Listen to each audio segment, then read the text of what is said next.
श्रीहरी या प्रकरणामध्ये रेड्याच्या मुखातून वेद कसे वदविले हे आपण पाहणार आहोत. आवडलं तर नक्की लाईक शेअर करा. चॅनलवर नवीन असाल तर प्लीज सबस्क्राईब करा. चारही भावंडे वृत्तीने विरक्तच होती. आता तर त्यांना धर्मपीठाचा आशीर्वाद लाभला होता. पीठासनावरील मान्यवर उठले. ब्रह्मवृंद मात्र क्रुद्ध झाला होता. कोण कुठली संन्यासाची पोरटी, त्यांच्याविषयी एवढी सहानुभूती, इतका कळवळा. वास्तविक यांना आपेगावकरांनी आळंदीकरांनी जसे वाळीत टाकले तशीच शिक्षा द्यायला हवी होती. मातापित्यांना जे शासन तेच यांनाही शासन करायला हवे होते. मुलांविषयी अनुद्गार काढत त्यांना शिवशाप देत ते जात होते. कृष्णाजी पंतांनी त्याही स्थितीत चारही भावंडांना जवळ घेतले.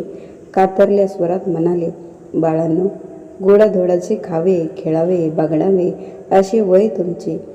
विरक्ती मान्य केली या वयात. कृष्णाजी पंतांनी ज्ञानदेवांच्या सिद्धशक्तीची अनुभूती घेतली होती. ही मुले घरात आली.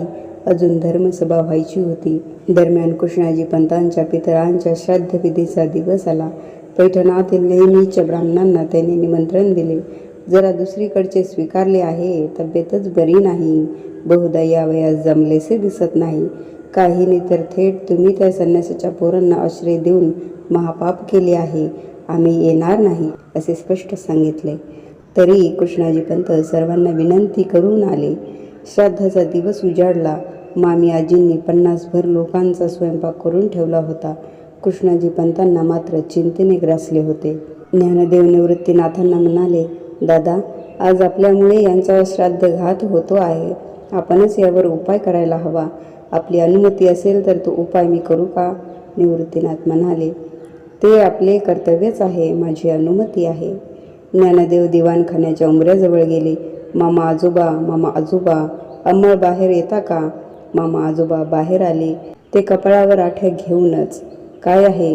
रागाने विचारले. ज्ञानदेव शांतपणे म्हणाले, आज पितरांचे श्राद्ध आहे. सर्व पितर बाहेर द्वारी उभे आहेत.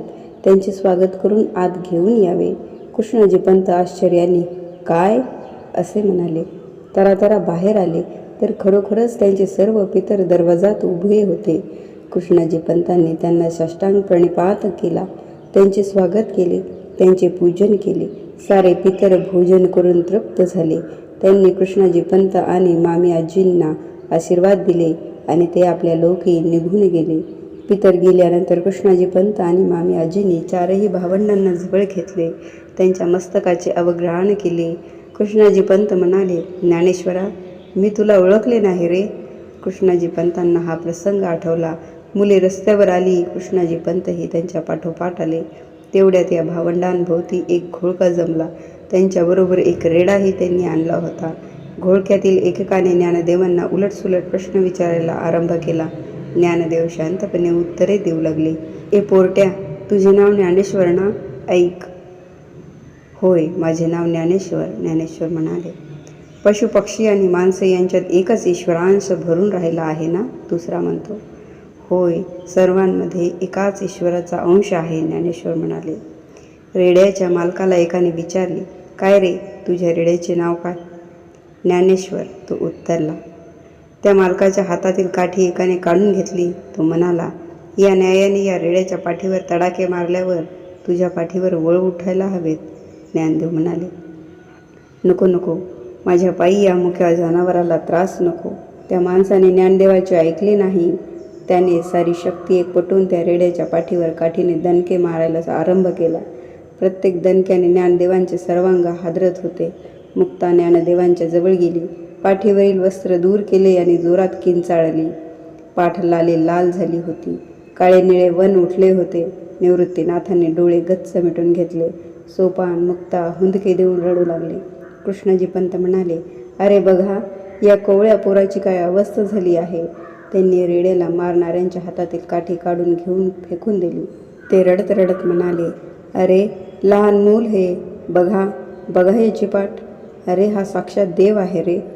सर्वांच्या समक्ष त्यांनी ज्ञानदेवांच्या पायावर मस्तक ठेवले आणि त्यांचे पाय अश्रूंनी भिजवून टाकले. ज्ञानदेवांनी त्यांना उठवले. इतके होऊनही उसने अवसान आणून एकजण पुढे सरसावला. ज्ञानेश्वरांना म्हणाला, हा काही जादूटोण्याचा प्रकार दिसतो. तुझे नाव ज्ञानेश्वर, या रेड्याचे नावही ज्ञानेश्वर. ईश्वराचा अंश तर सर्वांच्यातच होय ना. मग या रेड्याच्या मुखातून वेद वधवून दाखवशील तर तुझे वचन प्रमाण मानू, अन्यथा नाही. आजूबाजूच्या साऱ्यांनी त्याच्या बोलण्याला दुजोरा दिला. ज्ञानदेवांनी रेड्याच्या पाठीवरून प्रेमाने हात फिरवला. त्याच्या मस्तकावर आपला तळ हात ठेवला. डोळे मिटून रेड्याला वेदपठणाचा आरंभ करून दिला.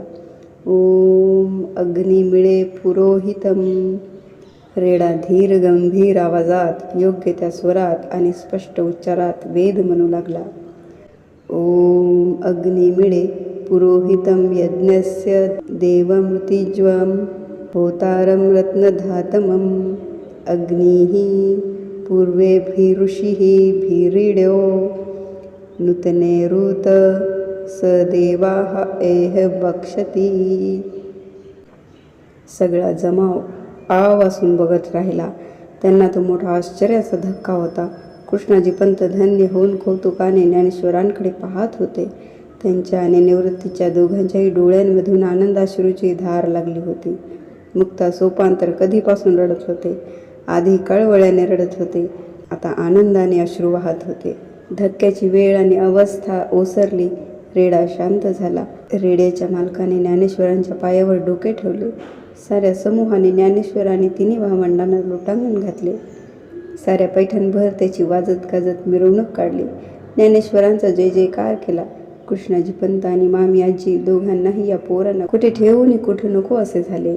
पैठणच्या ब्रह्मवृंदाने परत धर्मपीठाची सभा भरवली. त्यात ज्ञानदेवांचे गुणगान गायले. त्यांना शुद्धीपत्र देऊन समाजात सामावून घेतले. पैठणच्या ब्रह्मवृंदाने ज्ञानदेवादी भावंडांना आदरयुक्त दिलेले.